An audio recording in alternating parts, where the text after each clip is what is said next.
The party with the elephant. You're very good.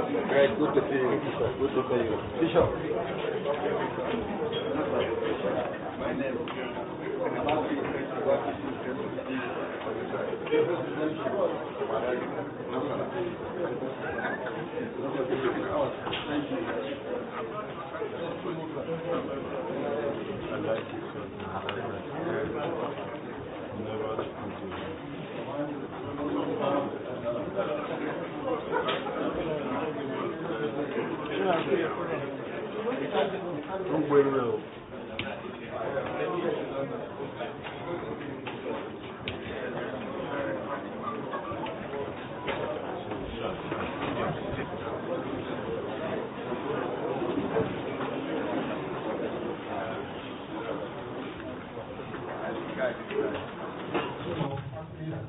presidential candidates and leaders of political parties, national commissioners, directors and other senior officials of the Commission, members of the INEC Press Corps, ladies and gentlemen. It is my pleasure to welcome you all to our third regular consultative meeting for this year. Since our last meeting on 10th May 2022, there have been several developments, among which are the Ekiti and Osun governorship elections, the conduct of primaries by political parties for the 2023 general election, the publication of the final list of candidates sponsored by political parties for the election, and the official commencement of the electioneering campaign, and the suspension of the continuous voter registration exercise as provided by law. Already, we are at the most critical stage in the implementation of the activities in the timetable and schedule of activities for the general election. Working with political parties and other stakeholders, the Commission has so far successfully implemented 9 out of 14 activities for the general election. We are also making a steady progress in other critical areas of preparation for the election, including the provision of sensitive and non-sensitive materials, the recruitment of staff, and planning for the movement of personnel and materials for the election. Only last week, we commenced the training of master trainers on election technology to ensure a seamless process. Beginning from tomorrow, we will commence the same training at zonal level and subsequently train all the ad hoc staff for the 176,846 polling units nationwide. On this note, let me once again reassure Nigerians that there is no going back on the deployment of the bimodal voter accreditation system, BVAS, for voter accreditation.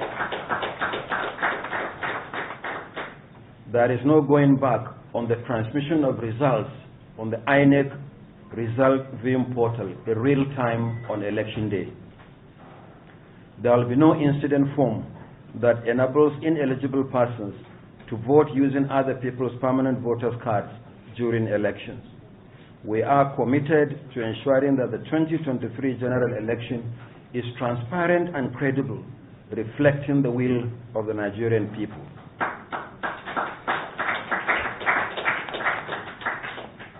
The critical foundation for credible election is the voters' register.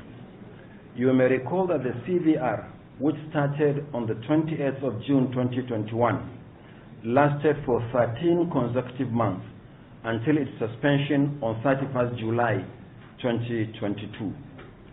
During that period, the Commission gave Nigerians regular weekly updates showing the progress of the exercise nationwide, including analysis of the distribution of voters by age, occupation, gender, and disability for our planning purposes and for public information. At the end of the exercise, 12,298,944 Nigerians successfully completed the registration as new voters. All along, we have repeatedly assured Nigerians that our process of cleaning up the register is robust. After a rigorous cleaning up of the data using the automated biometric identification system, a total of 2,780,756, or 26% of new voters, 22.6% of new voters were identified as ineligible registrants and invalidated from the record. Among them, double and multiple registrants, underage persons, and outrightly fake registrations that failed to meet our business rules. Consequently, the number of valid registrations post-ABIS is now 9,518,188. In terms of demographic distribution, 7.2 million new voters, or 76.5%, are young people between the ages of 18 and 34 years, while there is a slightly higher number of female, that is 4.8 million, or 50.82%, than male, 4.6 million, or 49.18% voters. In terms of occupation, 3.8 million, or 40.8%, are students. Hard copies giving the full details of the distribution of the new voters are included in your folders for this meeting. The soft copy has already been uploaded to the Commission's website and social media platforms. The Commission deployed thousands of diligent staff for the CVR exercise, and the vast majority of them discharged their duties conscientiously. Unfortunately, a few of them did not. The fictitious registrations were carried out by some of our registration officers involved in the field exercise and could easily be traced. Each registration machine is operated using an access code tied to a dedicated email assigned to a staff. There is therefore an audit trail that gives the total number of persons registered by each official involved in the registration exercise. In some cases, some of them made as many as 40 attempts or more to register one fake voter, and yet were able to detect the shenanigans. As a result, the Commission has so far identified 23 registration officers involved in this unethical conduct, and disciplinary action against this staff has commenced. We shall continue to protect the integrity of our voters' register. It is pivotal to credible elections. It is also a national asset and easily the largest database of citizens in Africa and one of the largest in the world. The 9.5 million new voters have been added to the existing register of 84,004,084 voters. The preliminary register of voters in Nigeria now stands at 93,522,272.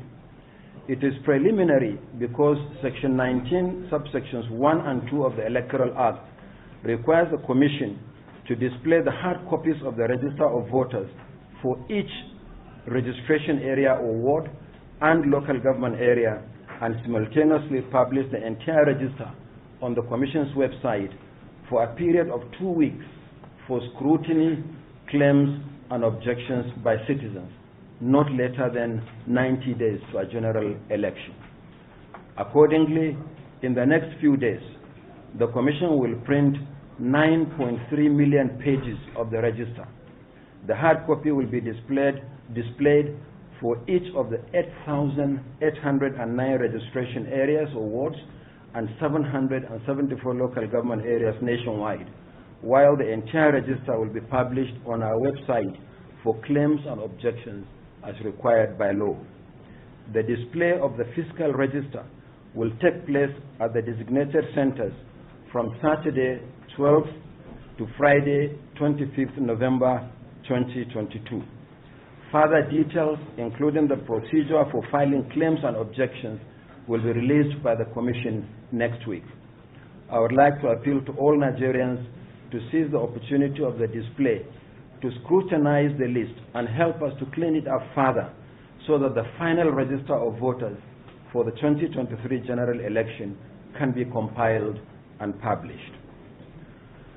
The Commission is also working hard to ensure the completion of printing of the remaining PVCs for new voters, as well as those that applied for transfer or the replacement of their lost or damaged cards. In the coming days, we'll also inform Nigerians of the detailed plan to ensure a seamless collection of the PVCs. We are aware that Nigerians expect an improvement in the procedure for PVC collection. Since the end of the CVR in July this year, we have been working to ensure that citizens have a pleasant experience when they come to collect their PVCs.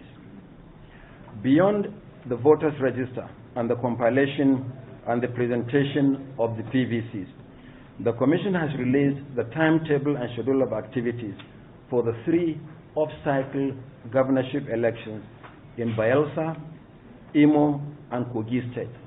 The 3 elections will now hold on Saturday, 11th November 2022.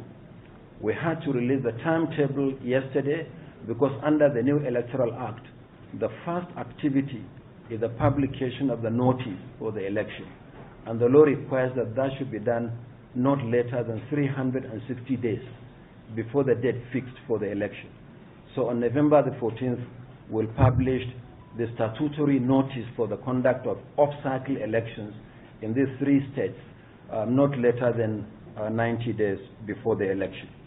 Again, hard copies of the timetable are included in your folders for this meeting and also already published on our website and social media platforms. Last week, the Commission cautioned political parties, candidates and their supporters to eschew violence during the electioneering campaign. The statement was necessary against the background of clashes among supporters of different political parties, including allegations of denial of access to public facilities and the destruction of billboards and other outdoor campaign materials by act of thuggery. The campaigns have just begun. As party leaders, you should remain committed to peaceful electioneering.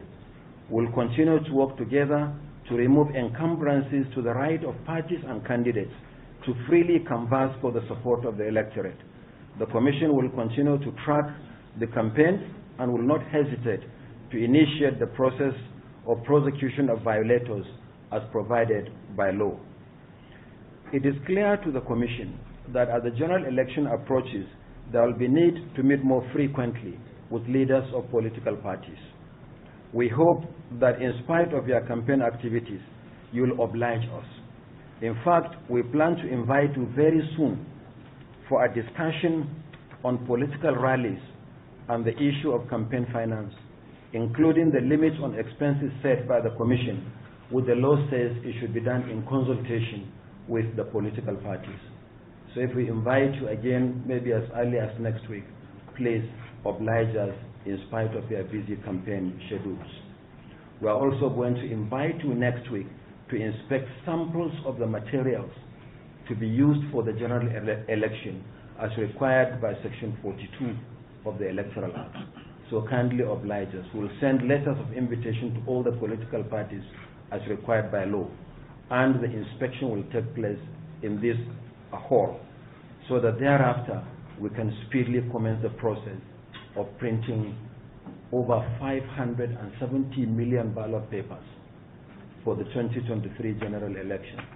By the time you add the result sheets and other forms and envelopes that we are going to print, we'll print close to 1 billion ballot papers, result sheets, and other materials. So the earlier we start this, the better. And from today, we only have 4 months and 1 day to the next general election. So on this note, I want to thank our distinguished party leaders as chairman, as party leaders, and I have seen 5 presidential candidates already in this hall. So I welcome you to this meeting, and I thank you all, and God bless.